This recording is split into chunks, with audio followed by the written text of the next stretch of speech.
Hello everyone, and welcome back to Adrian's Digital Basement 2. This is a super mini mail call, episode number 7. It's written on the box right here. This package comes from Ryan in Wellington, Colorado. Hi to all my viewers in Colorado. There's a note. And let's just dig in to see what we got. Oh, we got some gummies. We got the world's best tasting gummies, super fun spooky party mix. I have to have my scissors right here. Let's just rip into this really quickly. Halloween is approaching soon. It's still September when I'm opening this, but interesting. Is that some kind of spooky candy? It says on the back here, the world's best tasting gummies came from a New York area mall, and I guess that's their little kiosk, and I guess now they're being sold around the world, or around the country at least. The gummy I just ate was pink one, and it was pretty tasty. That one was pretty good as well. So yeah, pretty cool. Thanks, Ryan, for those. Let's keep digging in. We have a couple cards, and we have a cable, and that's it. Let's check out the note. It says here, I hope it freaking works. Yeah, it's kind of my tagline lately, isn't it? All right, Ryan says, I am finally getting the 2 cards we emailed about in the mail to you. The Vectrix EX1280 video card and the Micro Solutions Compaticard 8-bit ISA floppy controller. The reason for the delay is I was trying to find you a bag of gummies called Happy Gummies. I do not think I've ever seen them on your channel, and definitely not. I hope you enjoy them. The easiest places to find them, at least in Colorado, is Home Goods or Sierra Trading Post.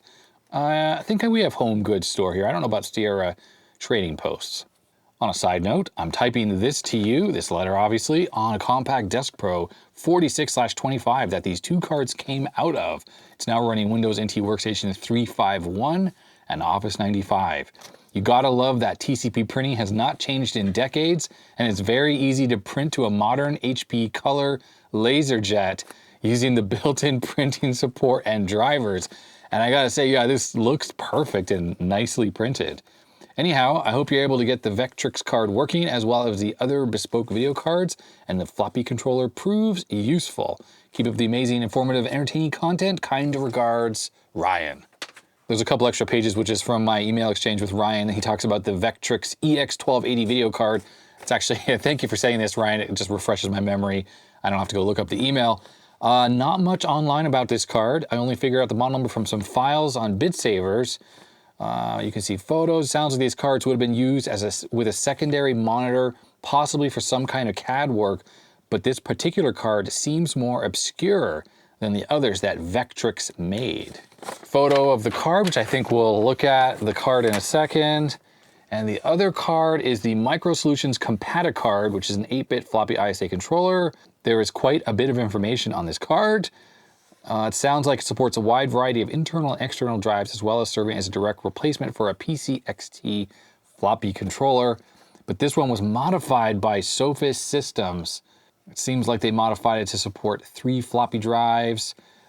So he's not quite sure. There is a link to the manual here, which I can take a look at in a sec. So let's see what we got here. This is obviously for the floppy controller card, which I think is the littler of these 2 cards. So let's take a look at this interesting card and what kind of mods have been done to it. Okay, this is so strange. So the Compaticard 1, this is the floppy controller, obviously. There's a floppy connector here, and it also has what would be the normal edge connector for connecting ribbon cable, card edge connector, like was used on the original XT. And then there's also the quite large D-sub connector on the back here, which would be for connecting external floppy drives. The IBM original floppy controller card had this same connector, so I assume the pinout is the same. It says here, copyright 1989 Micro Solutions Incorporated. Now, one thing that's missing from this is there is no BIOS on here. So whatever support this has for multiple floppy drives would need software drivers to actually work. This is all TTL logic here, regular TTL logic, and then there are 2 PALS chips here. So more TTL logic. So this is probably doing the address decoding, and it's just simplifying this card and taking away some of the ICs. Now this thing, I don't even really get what's happening here. It says DEC DDP-KL Sophis Systems. Obviously, it has this extra 16-bit card edge connector here. And if we flip this over, I mean, what the heck is going on here? They have soldered on all these pins to the card edge connector. So they notched out the card right here to make space for this part of the 16-bit connector. And it's just so unusual because why? This pink wire is ground, which goes up to here and is going across all these pins. So all of this is soldered together because this is all just ground. But this is already getting ground from this trace as well. So it's almost like this is simply for stability more than anything else. And then this white bodge wire here is connected to this pin on the 16-bit connector, which I think is the only thing that's actually doing anything yet. There's nothing happening on this side at all. So it's really just this, which, you know, I bet you what's happening here is they wanted to change the IRQ that this responds to. And that's probably a higher IRQ pin that's just not available on the 8-bit slot. They also cut a trace there, it looks like, and bodged that wire. And this wire here, I don't know if they cut another trace, but it's pretty sloppy work for something that was professionally done, so to speak. They took a drill and they drilled out this trace and this trace right here. So definitely this has got to be the IRQ select line right here, and they drilled that out, and then this bodge wire takes it up off the 16-bit slot there. I wonder what this one is for. Oh, I see. So that went to right there, which they now are taking off this pin. So I need to look up what these pins are to see what they've done. And this one, I'm not quite sure. Looking around on the rest of the PCB, I don't see anything else that is changed. Let's see on the front side. Do we have anything that's broken or drilled out? Not seeing anything. Everything looks pretty bog standard here. All right, so this is Wikipedia here. I'm looking at the card edge connector. So it's like this on the phone diagram. And indeed, this pin right here, which is taking off the 16-bit slot, is IRQ 10. And that is wired up to what was this pin, which was IRQ 6. So that's what this card originally was set to. It is now responding to IRQ 10. And then this pin, which they also cut, was DMA 2. And it looks like it is now picking up DMA 3. So I suppose they wanted to use this in the machine at the same time as the stock floppy controller, and these changes allowed it to somehow coexist. Now, as for the I/O address of the floppy controller, I assume maybe these jumpers allow configuration of that, because it doesn't seem like they've modified it in any other way. So it is a little surprising they went through all this effort simply to allow this thing to coexist with another card, that there was no other card available at the time, I guess, that could change the IRQ, the DMA, and I guess the base I/O. So they went through all of this. Now, as unusual as this is, I think I'm going to reverse this mod and just turn this back into a floppy controller, because I kind of like the fact that it has the capability of running two sets of floppies at the same time.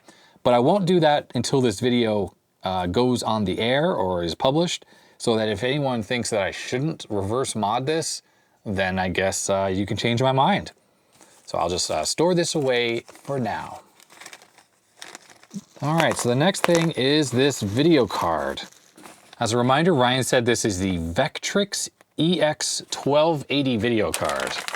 Now, before we even look at this, I do know that before VGA came out, lots of companies were making video cards for PCs that it gave much more enhanced video over CGA and EGA. IBM released the professional graphics adapter PGA. That was the precursor to VGA, and IBM's VGA is what obviously stuck around, and that's what we're all using today. Well, even modern computers have a card that is compatible with VGA. But there was this interim time with all these weird cards, probably in parallel with IBM's professional graphics adapter. But the third-party cards like this didn't have the traction of even IBM's card, and even IBM's card is not common. These were even more uncommon. Now, they had special drivers and software that modified existing software suites. So for instance, AutoCAD on the PC probably had some special drivers to use a card like this, and in combination with a special monitor, this has just a DB9 on the back there, or DE9 or whatever it is, it would be an analog VGA type monitor, multi-scan thing, judging by the name, probably 1280 by 1024, so very high resolution for the time. And with those special drivers, it was great for CAD work and whatnot. Now, taking a closer look at this thing, first off, we have what look like miniature SIPs. These are much smaller than a normal 30 pin, and that's obviously RAM for the video card. And there's also this daughter card connected here, which says Color Expansion Card, Vectrex Corporation, 1987. Now, these RAM chips say 1989 on them. So this card at least was added later. Let's see if we can find some date codes. 89. So this card is actually from 89. I think VGA was out by that point, I think. Although maybe it wasn't. Yeah, according to Wikipedia, VGA originated in 1987 on the original PS2 line of computers. So cards like this existed while VGA existed. Now, the original VGA was 640 by 480. Maybe it had 800 by 600 resolution at 56 Hertz. I don't know. That was Super VGA, I think, which did come later. So cards like this were really specialized to enable that ultra high resolution required for specific graphics applications. Now back to the card, we have some EV662 ROMs, U40 and U42. Lots of TTL logic, lots of PAL chips. These ones with labels are going to be PALs. Up here along the top row, this is all going to be video memory. And looking at these chips, yeah, they look like, actually I'm not sure, they're Hitachi parts. 120 nanosecond RAM though of some kind. We have more connectors here for obviously more daughter cards down here as well. So something probably plugged in to all these modules to expand this card even more. Couple crystal oscillators, and then we have this, which is the RAM DAC. And this is what converts the video memory into an analog output. So it's the digital to analog converter. Usually these RAM DACs support configurable palettes. So usually the software sets up the palette in the RAM DAC, tells it what to display in the RAM, and it starts doing its business. That's how color cycling works, is it just alters the palette configuration that's in this chip. So nothing's changing in memory, it's simply changing the palette. But this is allowing probably 24-bit color, or you know, it's 256,000 or whatever it is, 262,000 colors, depends on what the capability is. But yeah, it's a BT458 RAM DAC, very common on cards of this time. I think I have some Macintosh video cards that also use this same chip. And on the end here, like I mentioned, there is a set of dip switches, and then there will be this 9-pin connector for the video monitor. Now the problem with these cards is while there's a BIOS here, it's very unlikely this card actually does anything on its own. You would use this in conjunction with another video card, like for instance, even a VGA card, but a CGA or EGA card, and they would coexist. You would boot your computer on the other monitor, run your software, and then this would be displaying the really high resolution graphics, while the other screen might be still used for status updates and stuff like that. Flipping this over, you can see how dense this board actually is. Let's see along the edge here, there is some writing, made in the USA, copyright 1997, part numbered 21009-1, Vectrix Corporation. And on the front, there is definitely nothing written on here other than what's on this card here. So I am putting a challenge out to my viewers to try to find information on this card, specifically the software for it. If you could find information in magazines and stuff, that would be great too, because we can at least know a little bit about this. But like I said, unfortunately, without the software drivers for this, there's really no way to use this. I actually have a couple other video cards that were given to me by a local viewer here in town, which I haven't really shown on any videos, but they're very similar to this. I mean, they're different cards, but they are also similar time period, high resolution display cards for the PC. I think I have two other ones that I also really can't find much information on or any software on them. So it's really impossible to get them working at all. So yes, any information and drivers for this would be greatly appreciated.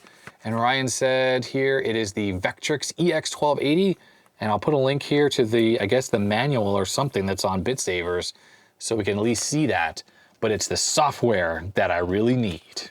So thank you very much, Ryan, for sending in this interesting video card and also this weirdly modified floppy controller.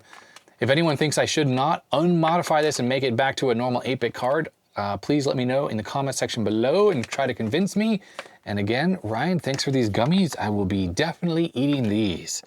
The happy gummies. It freaking works. Oh wait, no, these already worked because they taste good. And then the outro. If you like this video, thumbs up would be appreciated. Subscribe if you haven't already. Thanks to my patrons. I really appreciate the support of the channel. If you want to become a patron, you can do so at the description in the link below. And I guess that is that. Bye-bye.